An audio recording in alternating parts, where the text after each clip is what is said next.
Hello everyone. ये book है ego is the enemy. इसके राइटर हैं रेयान हॉलिडे। ये इस बुक का थर्ड एपिसोड है। इससे पहले वाले एपिसोड में हमने बात की ईगो को सबसाइड करने के लिए।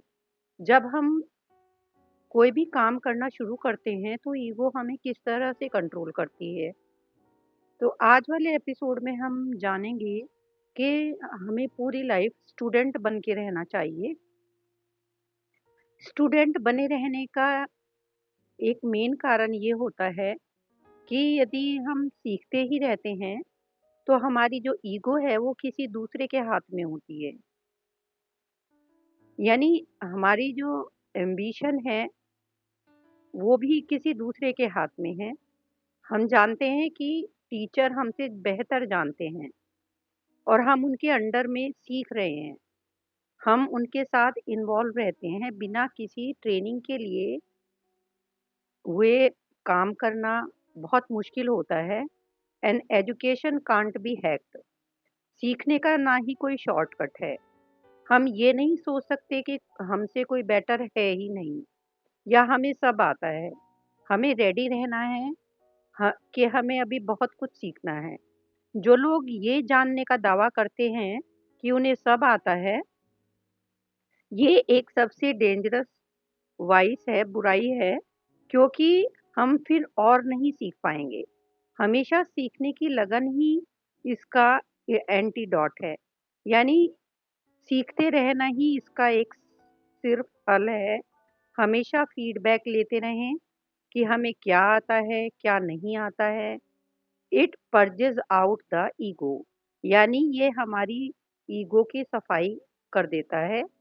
ईगो जिसकी वजह से हम ये भूल जाते हैं कि हम अपने आप को सबसे ज्यादा वैल्यू देने लगते हैं। False idea about yourself destroy you.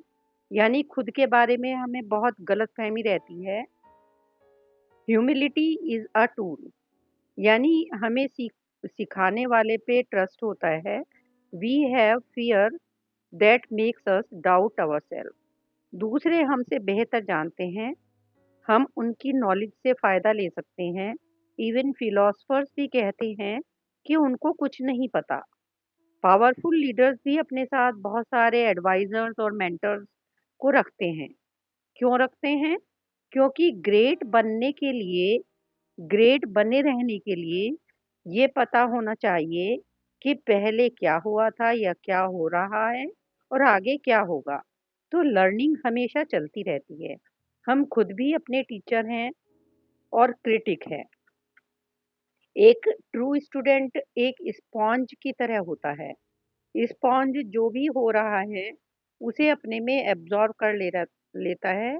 और इसी तरह हम जब स्टूडेंट बने रहते हैं तो हम जो चीज़ें हमें सीखनी है वो हम सीख लेते हैं और जो चीज़ें हमें नहीं रखनी है उनको हम डिस्कार्ड कर देते हैं। Just like sponge.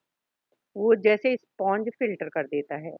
और student is self critical and self motivated, always trying to improve his understanding, ताकि वो आगे बढ़ सके, नए चैलेंजेस ले सके। ईगो के लिए कोई जगह नहीं है। हमें अपनी कमियां ढूंढकर इम्प्रूवमेंट करके नई टेक्निक सीखकर ईगो से दूर रहना है। क्योंकि ईगो से एक तरह की टेम्पटेशन होती है कि ओ, मैंने वो पा लिया जो मुझे चाहिए था, या I have made it, I have arrived, मैंने उसे हरा दिया, वो मेरे जितना अच्छा नहीं है, या उन्होंने मुझे इसलिए चुना क्योंकि मैं बेटर हूँ। ऐसा नहीं होता कि जो लोग बोल नहीं रहे या दिखावा नहीं कर रहे वो कॉन्फिडेंट नहीं है, अच्छे नहीं हैं। वो लोग भी बेटर होते हैं, ग्रेट होते हैं। It is because they are humble. सिर्फ इसलिए कि वो हम्बल हैं इसलिए वो नहीं बोलते। जो लोग ये सोचते हैं कि उन्हें पहले से ही सब आता है तो वो सीख नहीं पाते। You can't learn if you think you already know. यदि आप में घमंड है तो आप सवाल नहीं पूछेंगे। ईगो की वजह से आप किसी से कोई आपको फीडबैक देना चाहेगा तो वो नहीं लेंगे।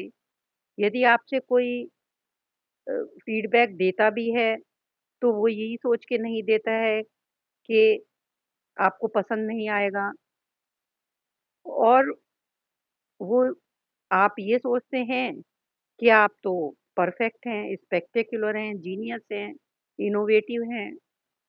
यानी अपनी रियलिटी को आप स्वीकार नहीं करते, अपना असेसमेंट भी खुद ही कर लेते हैं।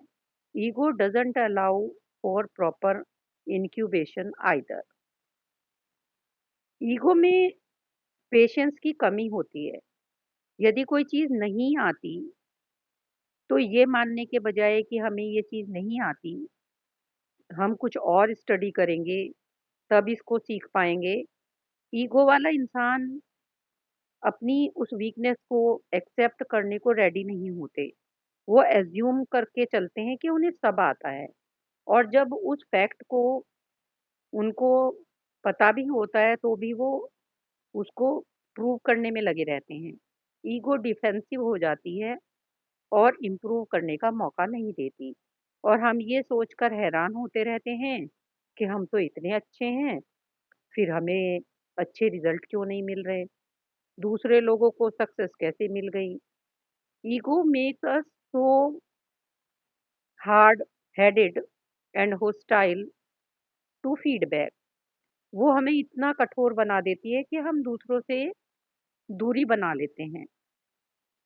इसीलिए कहा जाता है कि एक पर्सन तभी सही मायने में सीख पाता है या समझ पाता है, जब वो मेंटली और इमोशनली वो समझने को तैयार हो। एक कहावत है, when student is ready the teacher appears. Ego subside करने का दूसरा स्टेप है पैशन को लाइफ के लिए, सक्सेस के लिए इम्पोर्टेंट माना जाता है। लेकिन नहीं, पैशन की वजह से हम फेल भी हो जाते हैं, बिकॉज ऑफ अनब्रिडल्ड अनियंत्रित एंथुजियाज्म जो हमारा होता है, अनक्वेंचेबल डिजायर टू स्टार्ट और टू अचीव सम वेग ambitious and distant goal. I mean इतना ज़्यादा बेसब्र होते हैं कि गोल पाने की चाह में बहुत ज़्यादा उत्साह से चीज़ें तो शुरू कर देते हैं, लेकिन वो मिल नहीं पाती। We should have reason, not driven by passion. Passion को लेकर पागल नहीं होना है, पैशन का स्लेव नहीं बनना है।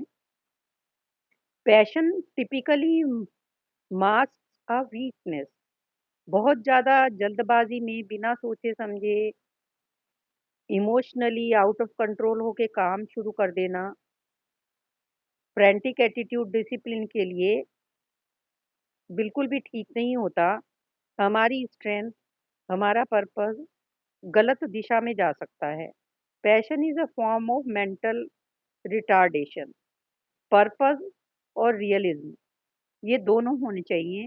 Purpose is like a passion with boundaries, और realism is detachment and perspective. Passion एक तरह का इम्पेशंस है, और पर्पस का मतलब है गोल ओरिएंटेड ना होना, ना कि खुद को सही समझना। रियलिज्म का मतलब है कहाँ से शुरू करना है, क्या चीज़ पहले करनी है, what do we do right now, जो हम कर रहे हैं वो ठीक कर रहे हैं कि नहीं,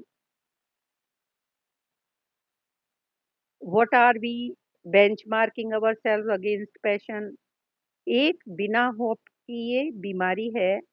पर्पजफुल पर्सन हर चीज को ध्यान में रखकर चलता है कि क्या गलत हो सकता है, फ्यूचर की चीजों को वो पहले से ही प्रिडिक्ट कर लेता है, छोटे छोटे कदम कर चलाता है, फीडबैक लेता है। पैशन इज ओवर फंक्शन और पर्पज इज फंक्शन।